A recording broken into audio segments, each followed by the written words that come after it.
you drive down a few of the main roads and freeways these days, you might see some remnant of what used to be massive canals. And one of these is part of the Lachlan Split. But where did the canal go, and why did Cincinnati do away with them? Well, we're here to answer those questions, because it's just another one of those Cincinnati curiosities. For nearly a century, the Miami and Erie Canal wended through Cincinnati on its way to the Ohio River, following a route now used by Central Parkway. So here are a few lesser-known facts about that storied waterway. Daniel Drake was behind almost every improvement ever contemplated in pioneer Cincinnati, from the public library to the University of Cincinnati to Spring Grove Cemetery. So it should surprise no one that he proposed a canal system as early as 1815. Drake was, as usual, 10 years ahead of his time, but his proposal closely matched the route ultimately selected when the canal was laid out in 1825. When completed, the Miami and Erie Canal extended 244 miles from Cincinnati to Toledo. Construction took 20 years at a total cost of $8,062,680.07. Along the route, the canal crossed 19 aqueducts and employed 106 locks. The last 10 of these locks carried barges from Court Street down to the Ohio River at Cincinnati along a channel now buried under Eggleston Avenue. The peak year for traffic, 1851, after which competition from railroads increased every year. The canal was abandoned in 1913 after a catastrophic flood in Dayton destroyed essential infrastructure. Now, without the canal, there would be no Over the Rhine. The first references to Cincinnati's little Deutschland neighborhood as Over the Rhine appear around the time of the Civil War. Originally a put-down, the city's German residents came to appreciate the idea that they felt more at home once they crossed over the canal, the Rhine, into familiar territory. Canal transportation worked well if you didn't need speedy delivery and if your cargo was unlikely to spoil. Whiskey, in other words, was nearly the perfect canal cargo, and a lot of it went up and down the canal. A single barge could carry 500 barrels of whiskey at 50 gallons each.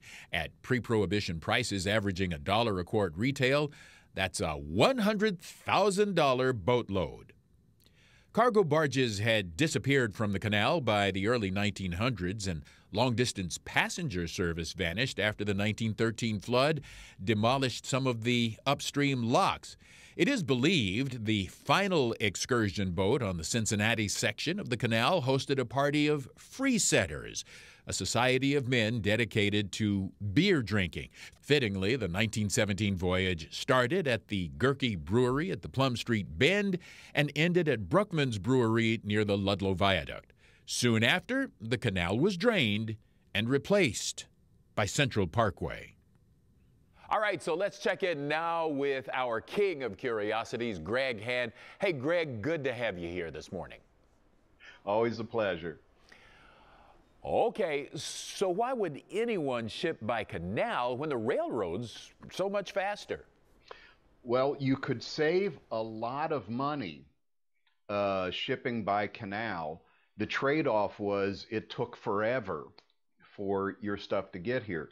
This was a period when railroads were very new and they were not well regulated, and railroads got into pricing competitions. And instead of lowering prices, it actually increased prices. They realized that so many people who wanted quick delivery would pay through the nose. And so if you wanted cheap delivery, put it on a boat and send it on a slow journey to Cincinnati. Is Central Parkway the only remnant of the canal route? No. In fact, on this specific canal, as you drive north from Central Parkway, if you hop onto I-75 and keep heading north, eventually you'll run into US Route 24 and you'll run into Ohio Route 25. And on those roads heading up to Toledo, they're largely in the canal beds. In fact, as you go through the split in Lockland, on the western side of that split with the walls around I-75, those are the old locks that gave Lockland its name. Well, isn't it a shame we got rid of such a scenic feature in our community? You know, they say that when you look into the past, you put on these rose-colored glasses. And so what people remember about the canal is that it was scenic, and they remember hearing their grandparents, for instance, talking about the joys of swimming in the canal or fishing in the canal. But if you go back and read the newspapers while the canal was in operation, what you discover is it stank a lot. In many ways, it was very much an open sewer.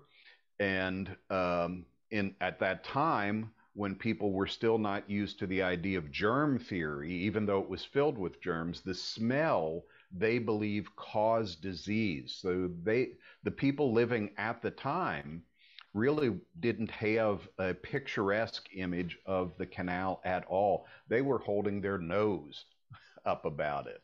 Hey, Greg, it's always a pleasure. Thanks so much for bringing us another curiosity. Thank you. Always good to be here.